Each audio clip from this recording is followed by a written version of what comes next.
ప్రభు అయిన యేసుక్రీస్తు మధురనామంలో మీ అందరికీ ఉదయకాలపు శుభములు తెలియజేస్తున్నానండి.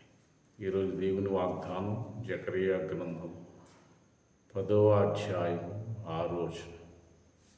యోసేపు సంతతి వారికి రక్షణ కలుగజేసి వారికి నివాస స్థలములను ఇచ్చేదను.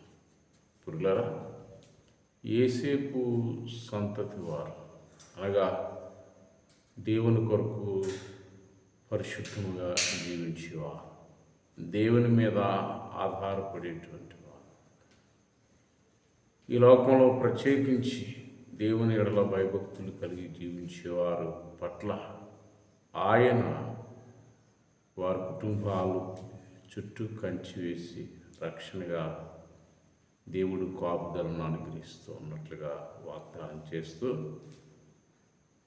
నివాస స్థలములు అనగా చాలా దినాలు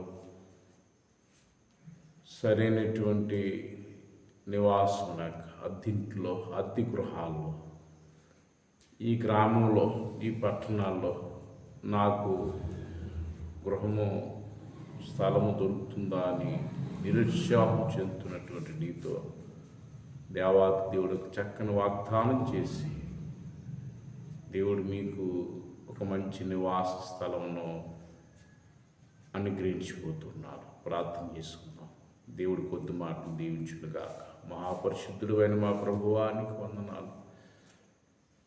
సకల ఆశీర్వాదములకు కారణభూతుడు అయిన మా దేవానికి స్తోత్రాలు తండ్రి. ఉదయకాల ప్రభువా, ఎవరైతే నీ ప్రియబిడ్డలు తండ్రి దేవా నివాస స్థలములు లేక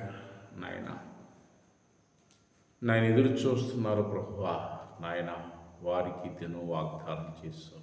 నేను మీకు నివాస స్థలమును అనుగ్రహిస్తున్నాను అన్నావు నాయన ప్రభువా.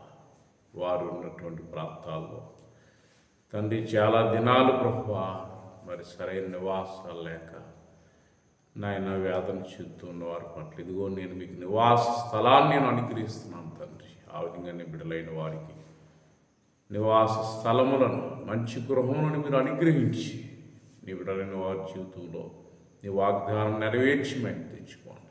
ఉదయకాలం ప్రార్థనలు ఏకీవిస్తున్నటువంటి వారి బిడ్డల్ని, వారి కుటుంబాలని, వారు చేస్తున్న పనిపాట్లు, డ్యూటీలు మీరు తోడుగా ఉండమని యేసు నామమున ప్రార్థన చేసి వేడుకుంటున్నాను మా పరమ తండ్రి.